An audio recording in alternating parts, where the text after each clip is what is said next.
Good morning. It's truly wonderful to see you all here today. It's wonderful to be here today. I'm Mike Bowles. My pronouns are he, him, and I'm the president of the Church Board of Directors. It is my pleasure to welcome you to the First Unitarian Universalist Church of Nashville. Welcome to everyone here in the sanctuary, and welcome to everyone joining us from remote locations, live via Zoom or viewing the service on Facebook or YouTube. If you are joining us live on Zoom, I invite you to put your device to gallery view so that we can all see who is here with us this morning. I invite those of you here in the sanctuary, if you are willing, to turn and wave to the camera so that those joining by Zoom can see who is here in the sanctuary. We are so glad you are here. The last 2 years have been challenging for everyone, including our staff at First UU of Nashville. I think the staff turnover we have seen over the last year is testimony to this. Our staff has been forced to reinvent church on the fly with limited help or outside input. Even now, we are flexing yet again to not only resume live services, but to do it in a new, broader form we call multi-platform worship. Everyone has worked outside their job description, longer hours than expected, and teaching themselves as they go. The church board has seen all this at close range, and we want to extend our deepest appreciation to each and every one of our staff for their sustained and extraordinary efforts.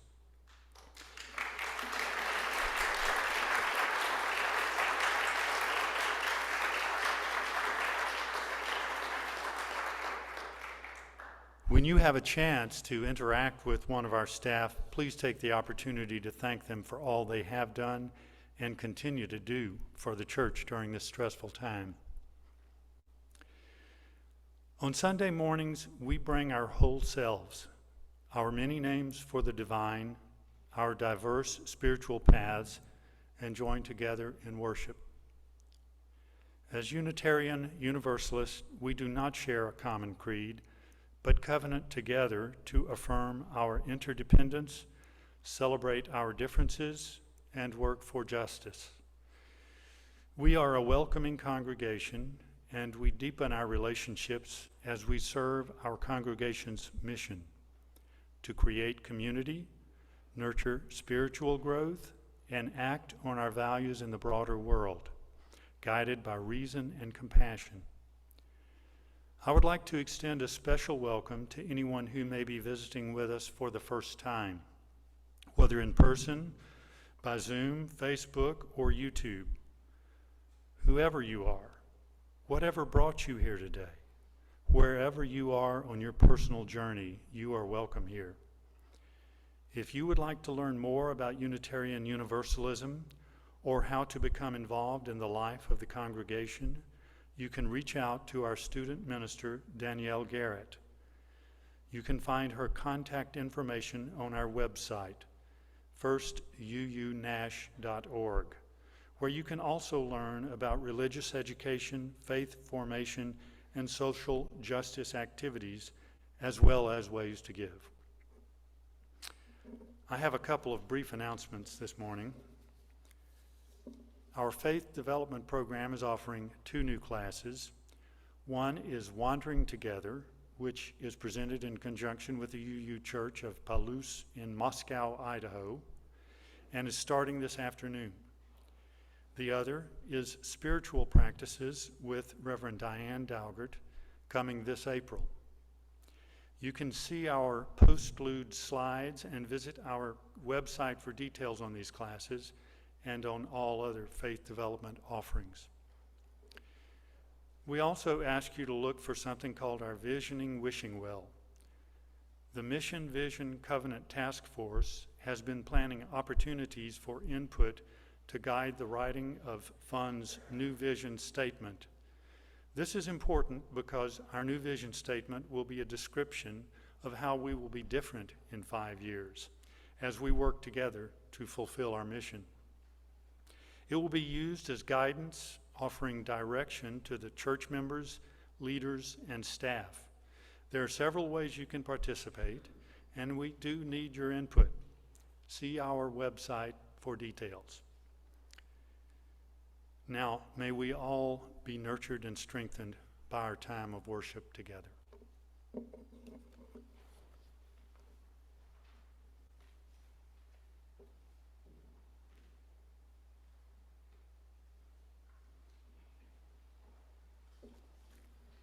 Good morning. My name is Melanie Bresnan. My pronouns are she, her, and I'm the temporary music coordinator here at First Unitarian Universalist Church of Nashville. Please rise in body or in spirit and join in singing number 347 in our gray hymnal, Gather the Spirit.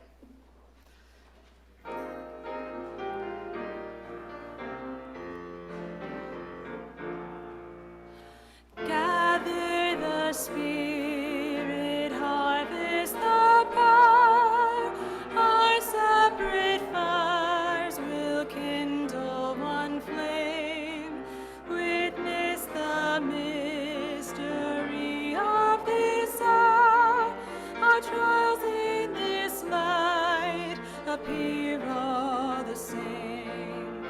Gather in peace, gather in thanks, gather in sympathy now and then, gather in hope, compassion and strength, gather to celebrate once again.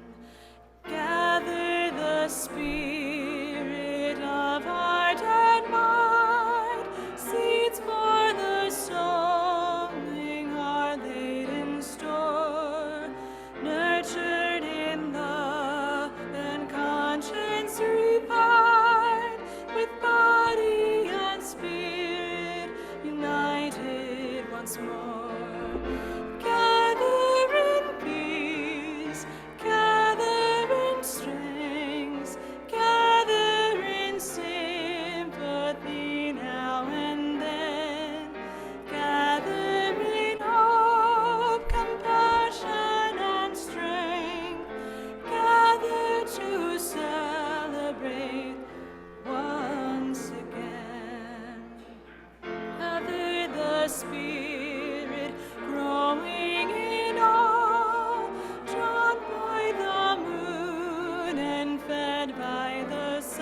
Thank you. You may be seated.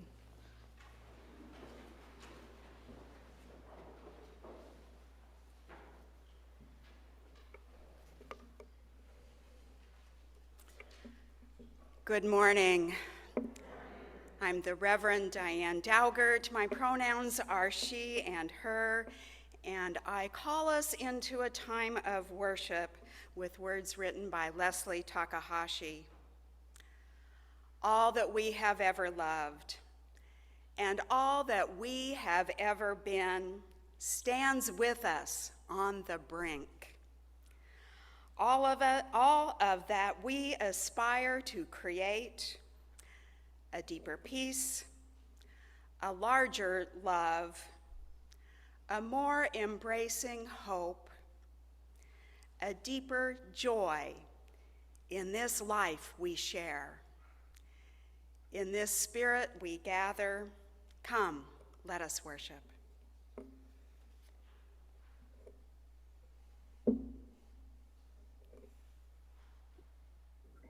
Good morning, everyone. My name is Danielle Garrett. My pronouns are she and her, and I'm serving as your student minister this year. The words for the chalice lighting this morning were written by Jamie A. Yandel. We light this flame to ignite the sacred power of justice. We light this flame so that it may be a beacon of hope in moments of uncertainty, fear, anxiety, and the unknown. We light this flame and are emboldened by its blaze, knowing our strength as a prophetic and powerful people is rooted in the diverse ways we answer the call to love.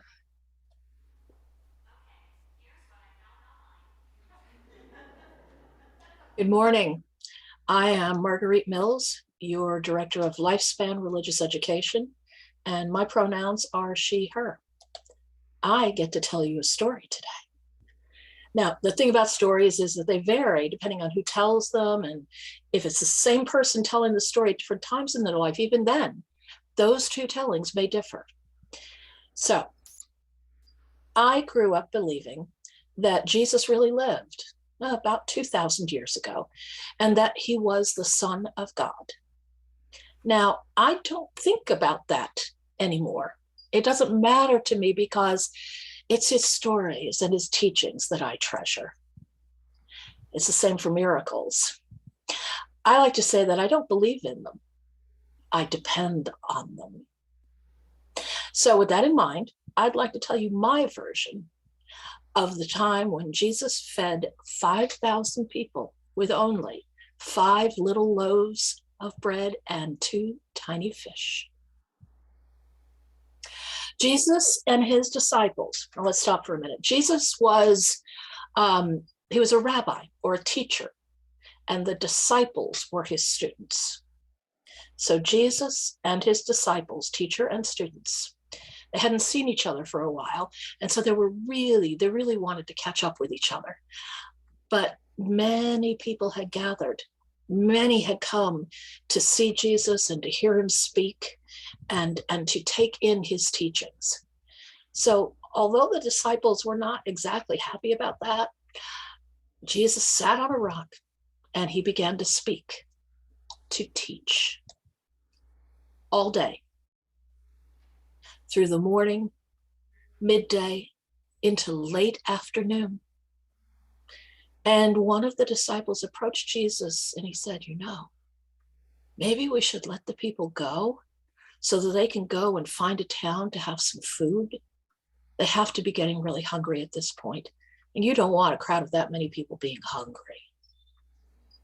Well, Jesus asked, can't we feed them?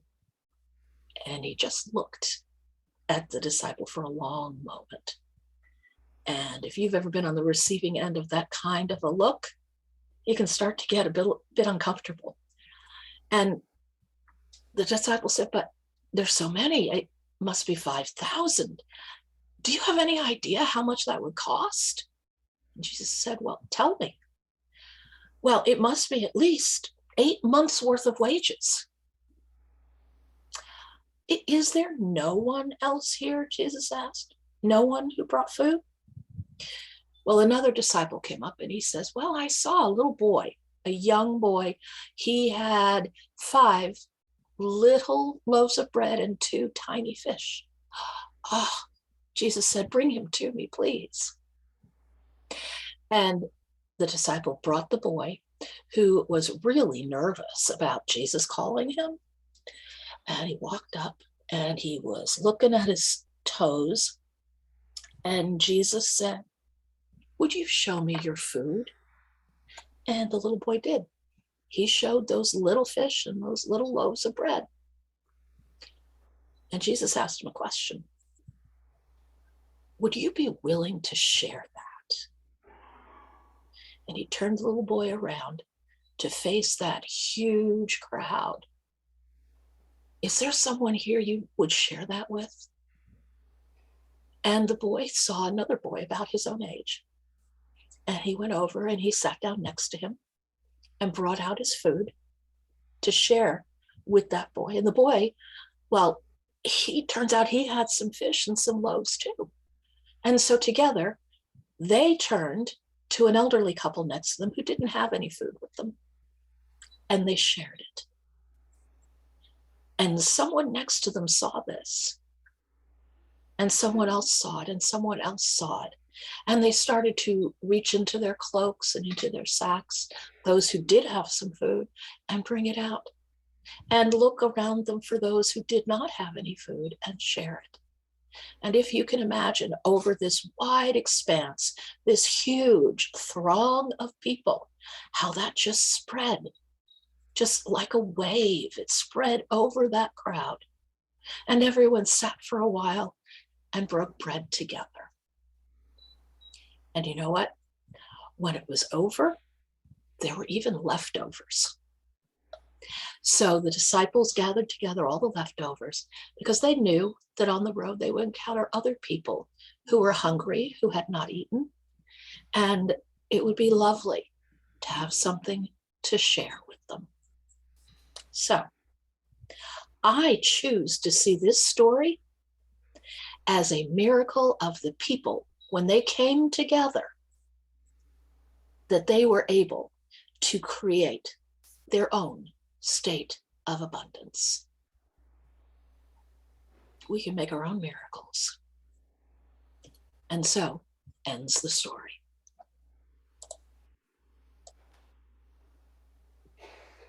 Thank you for that beautiful telling of that story, Marguerite. And what a wonderful entryway into our time of shared offering.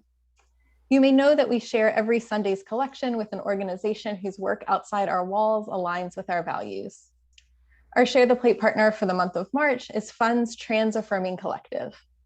The TransAffirming Collective is a group of trans people and allies who work with our UU community to celebrate people of all gender identities through education, advocacy, and collaborative solidarity.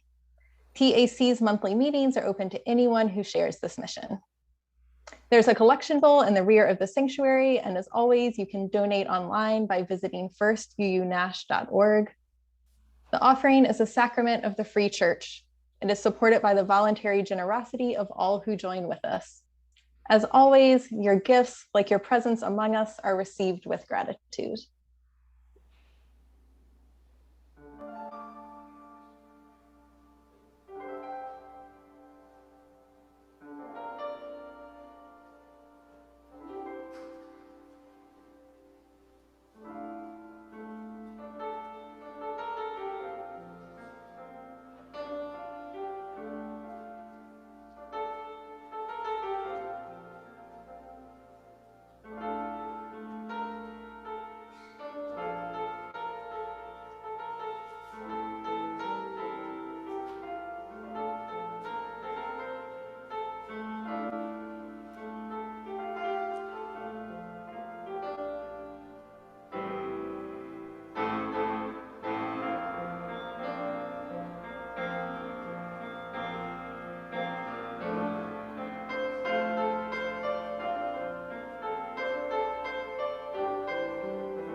In this time of transition, as we continue to learn how to offer worship that is both online and in person, we're still looking for creative ways to share joys and concerns during worship and throughout the week.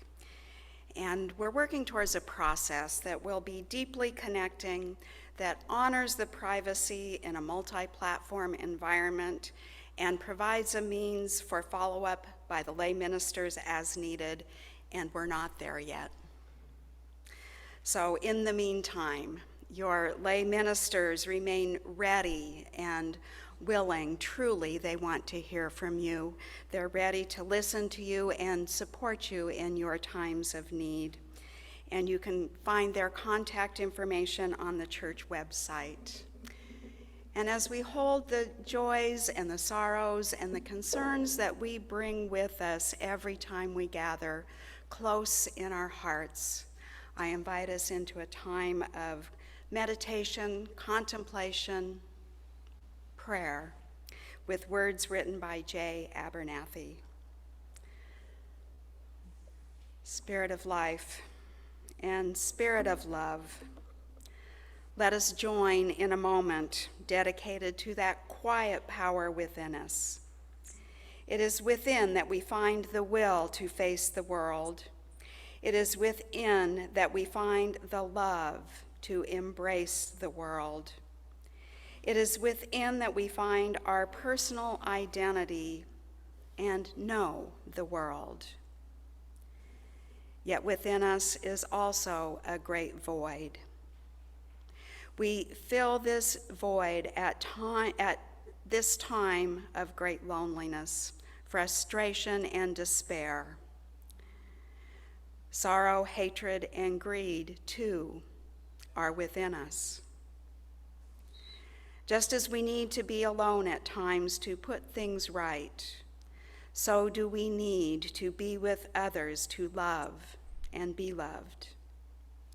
This great social urge also is within us, as powerfully as that separateness, that uniqueness that gives us identity.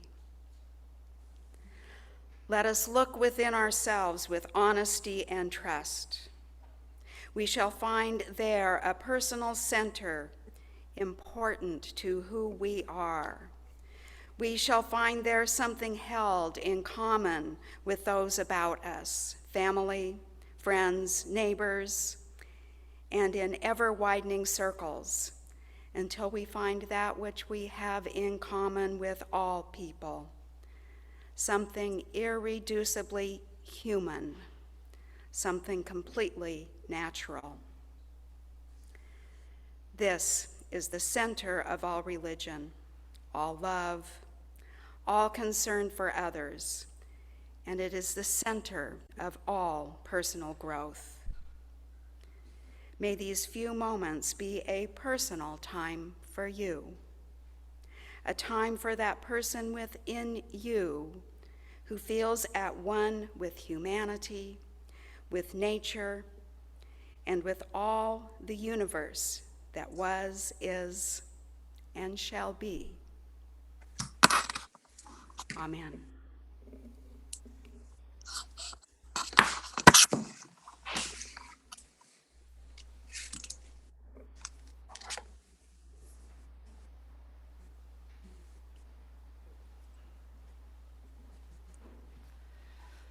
Please rise in body or in spirit and join in singing our middle hymn, number 318 in our gray hymnal, We Would Be One.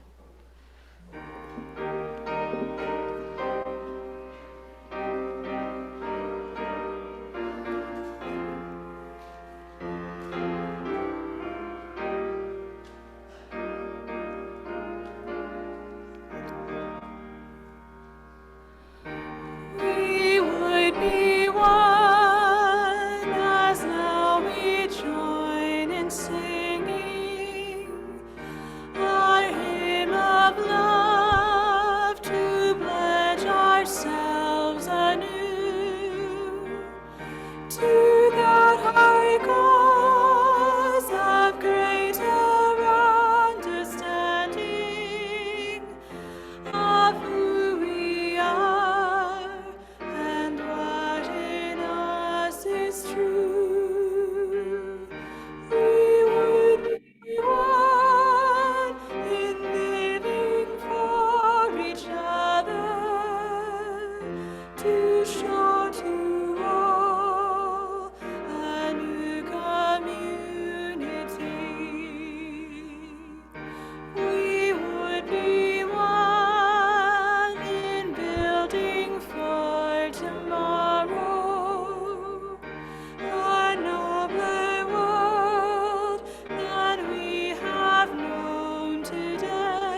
Thank you. You may be seated.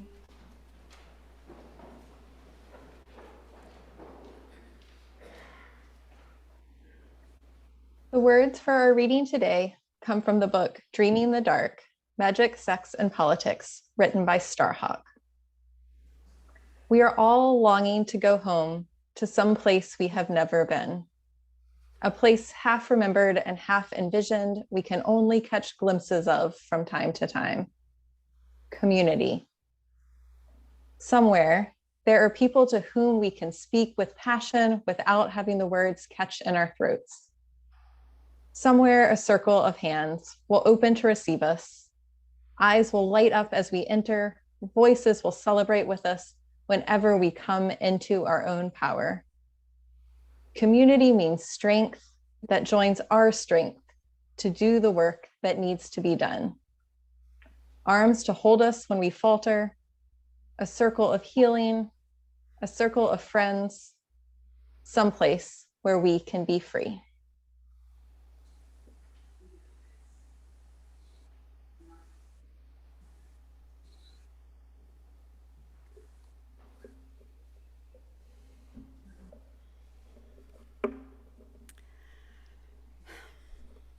Gather the Spirit.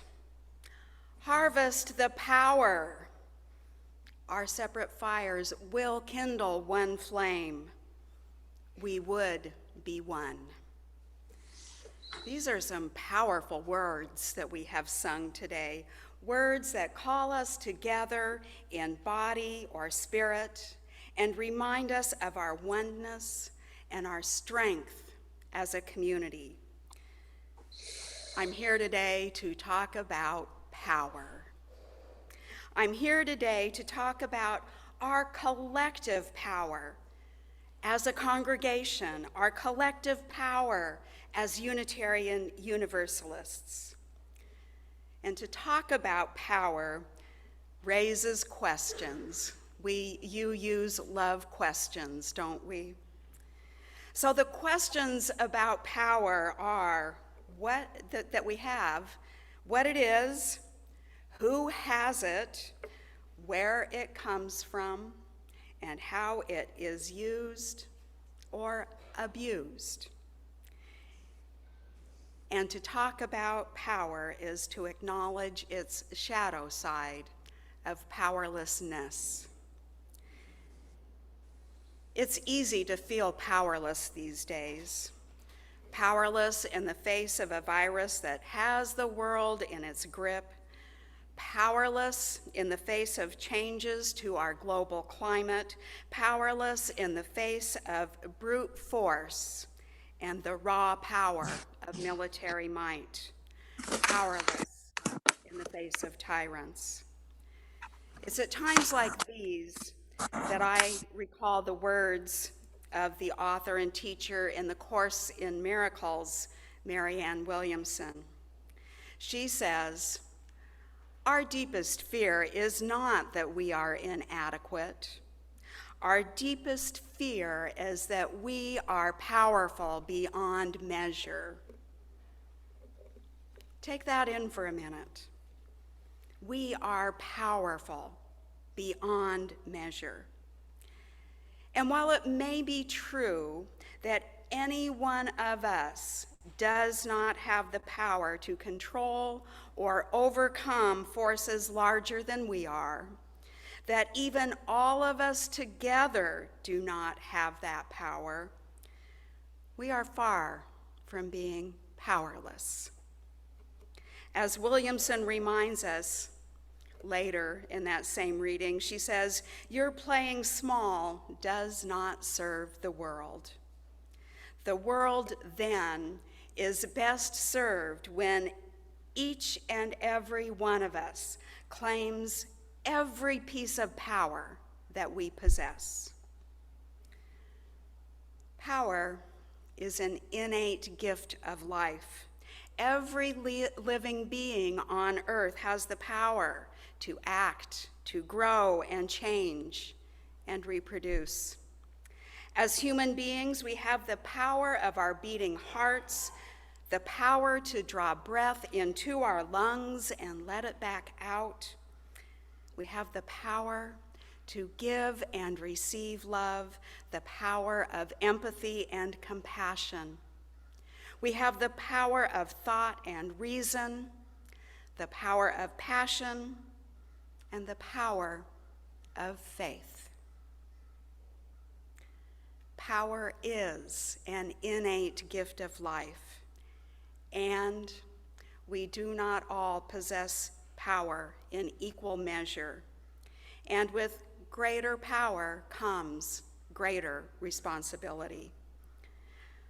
Our society assigns a tremendous amount of power to the leaders of countries, a dynamic that we are seeing played out on the world stage as we speak. Power used for good and for ill. And our human society assigns power based on social status and wealth status, on skin color, gender identity, age, size, and ability. Power may be an innate gift of life, but it is not distributed equally.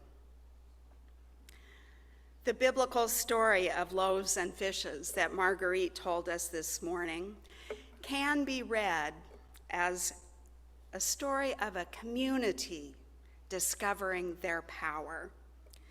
The story is found in each of the 4 Gospels and is told a total of 6 times. This tells me it's an important story, and each time it's told, the details are slightly different. The story is commonly understood to be a miracle story, whereby Jesus takes a meager portion of bread and fish to feed thousands of people. The stories themselves don't actually say this, only that the child offers his 5 loaves of bread and 2 fish to help feed the people. And all that Jesus does is that he divides the people into smaller groups of 50 or 100, and then he takes the loaves, blesses them, and breaks them, and gives them to the disciples to spread among the people, along with the 2 fish. The story goes on to say that all ate and were filled, and it took up 12 baskets of broken pieces of bread and of the fish. And what the story doesn't tell us is exactly how those baskets got filled. We know that 2 fish and 5 loaves were not sufficient, but the story doesn't tell us that. It leaves us to fill in that missing piece of information. Could it be that the thousands of people, upon witnessing the child's generosity, opened their own baskets and shared what was in them?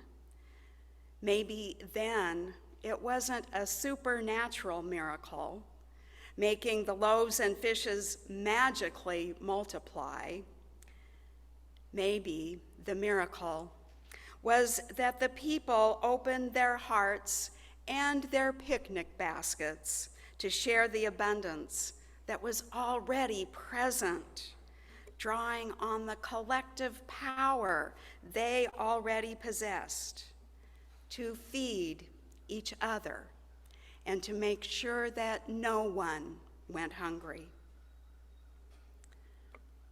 Power, the ability to act, to influence, and to create change is a resource that exists in abundant supply within this gathered community, a community created by all of those who called the First Unitarian Universalist Church of Nashville their spiritual home.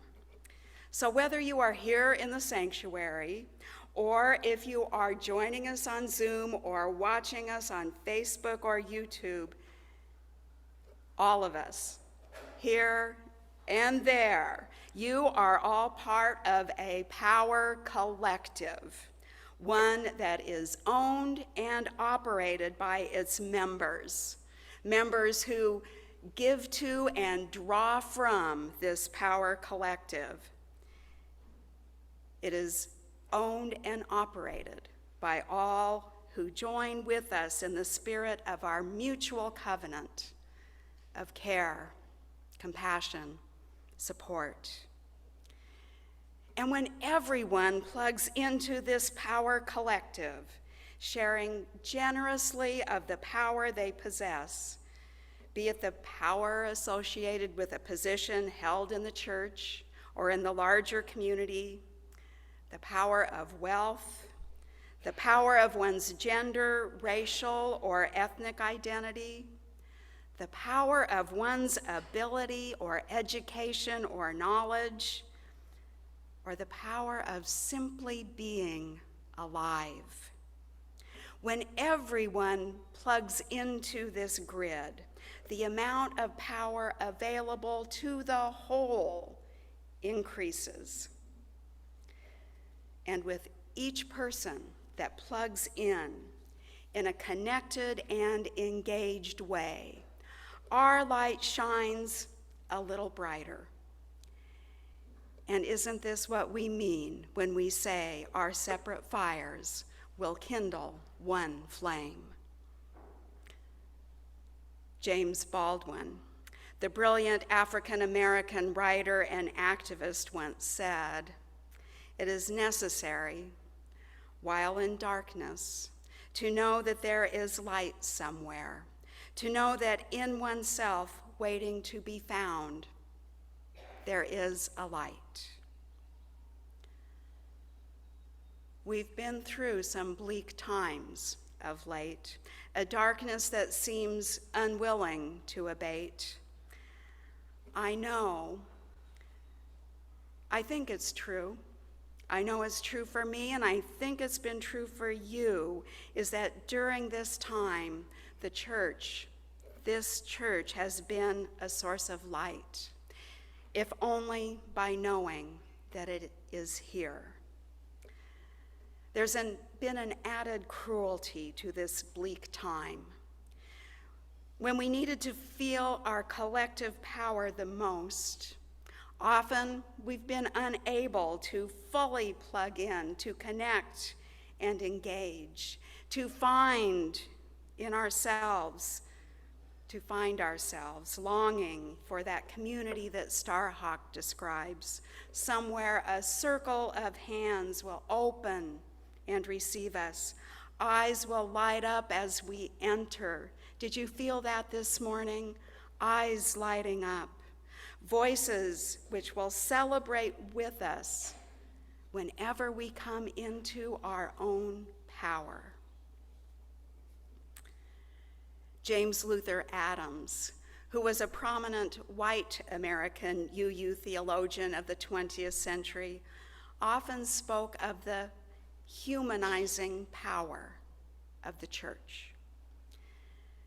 Church is the place where we come to practice what it means to be human, with all of our human beauty and strength, all of our human flaws and imperfections. Here, no one needs to pretend to be stronger or richer or braver or smarter than they are. No need to pretend things we don't. Here, tears are just as welcome as laughter.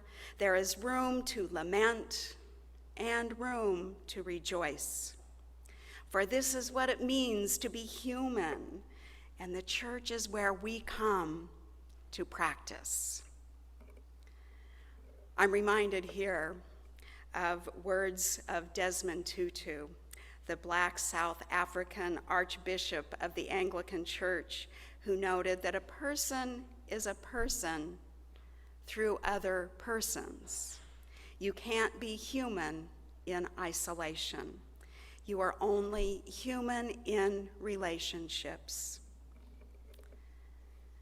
I recently had the privilege of attending a lecture given by Elias Ortega, who serves as president of one of our two Unitarian Universalist seminaries, Meadville Lombard Theological School, which, by the way, there's two members of First UU who are currently enrolled there studying for the ministry, Rachel Rogers and Roddy Biggs.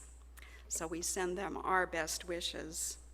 But anyway, much of what Ortega said in his lecture echoed the ideas of James Luther Adams and Desmond Tutu. But what stuck with me the most was one statement. He said this: belonging matters because it can help us survive. Belonging matters because it can help us survive. Put another way, we need each other. We need to be plugged in. We need each other to be plugged in, connected, and engaged. We need each other to be human. This is the power of the church. Now, we all know, living in the time that we do, we all know what it's like when the power goes out. Who's had their power go out recently? The lights go out, the appliances turn off, as does the heat or the AC. And when the power goes out, we become aware of how it's been there all along, operating in the background, just beyond conscious awareness. How often do we take that power for granted until it's gone? And then we all know the feeling of relief when the power finally comes back on. And I'm here to tell you, the power of the church has not gone out. It has been here all along, fueled by the energy of dedicated volunteers and staff and generous financial support of members. I can honestly say this congregation is doing better than most. Truly, better than most in this time. Our chalice flame still burns steady, and as more and more people start plugging back in, or plugging in for the first time, you know how many people have found their way to Unitarian Universalist congregations because of our online presence in this time? So, if you're plugging back in or plugging in for the first time, it will make our light grow even brighter. And we would probably be wise to be aware of the power each of us brings to the whole. Who's discovered their power source? No, you know your power, and you know that power itself is neutral, and it can be used for good or for bad. And not claiming the power we possess or being unaware of it actually makes it more likely that it will be abused or misused. Think of the toddler who has to learn their own power, their power to bite or hit or kick, and how that power can hurt someone else. Think also of a chainsaw, a powerful tool that, if used incorrectly, can cause grave injury and harm. So we would be wise to be aware of our power so we can use it wisely. And I'm still rather new here, even though I've been here for a year and a half. And you don't know me well yet, but I'll tell you that one of the reasons that I wear a robe and a stole when I lead worship on Sunday is that it reminds me of the power that comes with my role as minister. I'm just as human as you, but in this role, there is power ascribed to it. And with it, the sacred obligation to use that power to serve the greatest good possible.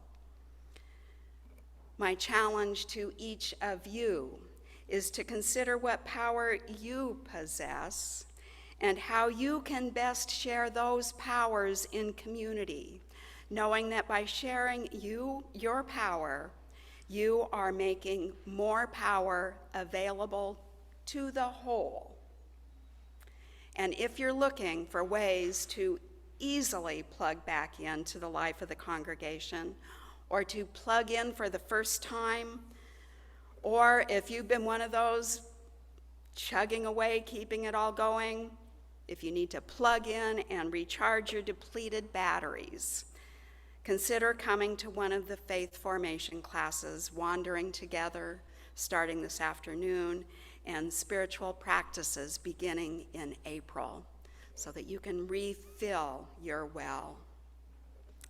And I hope that you will be looking for the visioning, wishing well, for the ways that you can become involved in creating a vision statement that will guide first you into the future. And you can find all that information on the website. I think we've all gotten better at using websites through this pandemic too. Friends, the times we are in require the rebuilding of our power collective, and heaven knows that the world needs more light right now. Our light is needed as much as it ever has been. Like the thousands who gathered around Jesus and his disciples, discovered the abundance they already possessed, may we discover anew the power that is ours, the humanizing power of religious community, or, in the words of Margaret Mead, never doubt that a small, committed group of citizens can change the world. Indeed, it's the only thing that ever has. May it be so, and may we make it so through our living. Amen.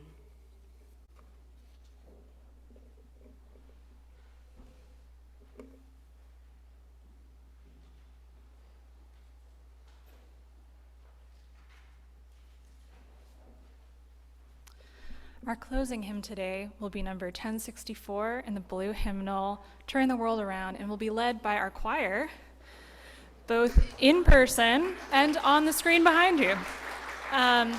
A word of warning about the video: the lips aren't totally synced up, but we will have the lyrics on the screen, and we'll obviously be leading you here in the sanctuary. But yes, sorry, I'm so excited the choir is going to be singing. Let's go.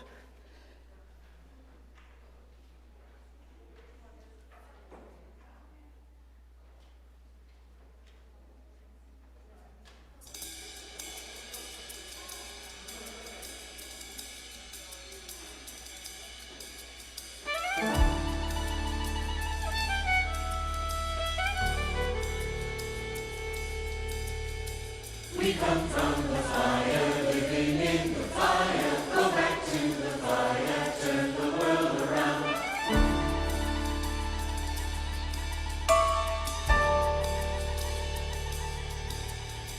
We come from the water, thrown in the water. Go back to the water, turn the world around.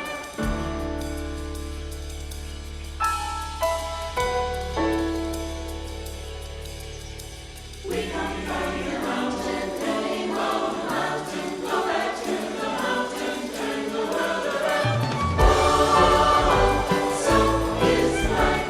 Ah, so is life. Oh, so is life. Ah, so is life. Do you know who I am? Do I know who you are? See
Thank you, choir. And on that joyful and inspiring note, I invite you to join me in extinguishing our chalice with words from Elizabeth Sell Jones. We extinguish this flame, but not the light of truth, the warmth of community, or the fire of commitment. These we carry in our hearts until we are together again.